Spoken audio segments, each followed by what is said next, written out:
नमस्कार दोस्तों, आप सभी का स्वागत है हमारे चैनल न्यू लाइब्रेरी वर्ल्ड में।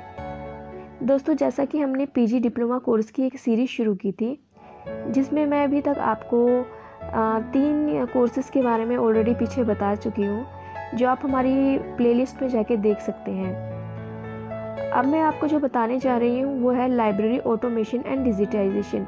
हालांकि मुझे आपको post graduate diploma in digital library management के बारे में भी बताना था, लेकिन जो इससे पहले की जो 2 सीरीज़ हैं, post graduate diploma in digital library and information management and post graduate diploma in digital library and data management, तो ये तीनों ही कोर्स ना एक दूसरे से बहुत हद तक मिलते हैं, बस इनके नाम अलग अलग हैं और अलग अलग जगह से ये होते हैं। तो आप इसे पीछे की जो वीडियो है उन्हें देख लीजिएगा तो आपको मालूम पड़ जाएगा।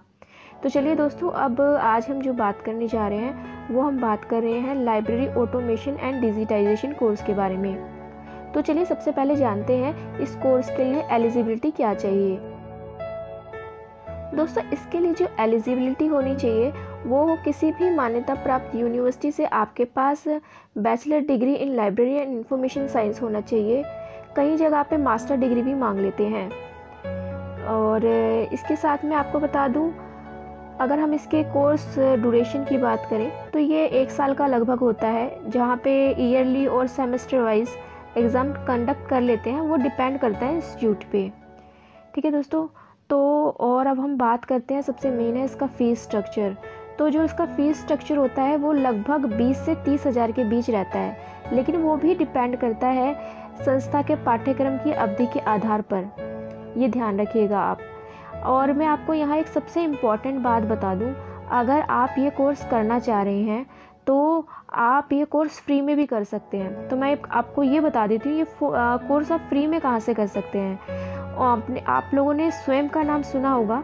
स्वयं एक ऑनलाइन एजुकेशन पोर्टल है, ठीक है ना। तो आप वहाँ जाइए, वहाँ पे आप स्वयं की वेबसाइट पे जाके, जो भी उसका पोर्टल है, वहाँ जाके आप अपने आप को इनरोल कीजिए और आपको वहाँ पे ये अपना कोर्स जो है फ्री में कराया जाएगा। तो अगर आप ये कोर्स करना चाहते हैं तो आप स्वयं की वेबसाइट पे जाके खुद को एनरोल कर लीजिए, यानी कि उनके पोर्टल पे जाके। चलिए अब बात करते हैं इस कोर्स का मीडियम क्या रहता है। तो दोस्तों, कोर्स का जो मीडियम है वो इंग्लिश ही होता है। बाकी आप पे डिपेंड करता है कि आप कितनी जल्दी उसको इंग्लिश या हिंदी में कैसे समझते हैं। अगर हम इसकी एज लिमिट की बात करें तो एज लिमिट कुछ भी नहीं है। आप किसी भी उम्र के हैं, मतलब 18 साल से ऊपर होंगे तो आपका यहाँ पे इजीली एडमिशन हो जाएगा। अगर बात हम इसके सिलेबस की करें तो लगभग इसमें भी 7 से 8 सब्जेक्ट होते हैं, जिसमें theory, practical, project work and digitation शामिल होते हैं। दोस्तों, आपको यहाँ एक बात और बता दूँ, जब भी हम कोई भी प्रोजेक्ट सबमिट करते हैं तो उससे पहले हमें सिनॉप्सिस देना होता है। उस सिनॉप्सिस के बाद ही जब वो सिनॉप्सिस अप्रूव हो जाता है उसके बाद ही हमें प्रोजेक्ट वर्क यानी कि डिजिटेशन है जो हमें वो सबमिट करना होता है। तो दोस्तों, मैं आपको बता दूं, लाइब्रेरी ऑटोमेशन एंड डिजिटाइजेशन आप स्वयं से कर सकते हैं।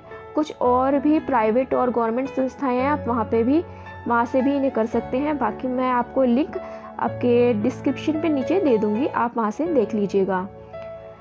तो दोस्तों, बस आज के लिए इतना ही। अगर आपको लगता है कि इस कोर्स में मैंने आपको कुछ बताना भूल गई हूँ तो आप मुझे कमेंट बॉक्स में कमेंट करके ज़रूर बताएं। आज के लिए बस दोस्तों इतना ही। जल्द लौटूंगी एक नई सीरीज़ के साथ। गला थोड़ा ख़राब है, अगर समझने में कुछ दिक्कत हो रही हो तो आप ध्यान से सुनिएगा। तो बस आज के लिए इतना ही। जल्द लौटूंगी एक नई सीरीज़ के साथ। नमस्कार।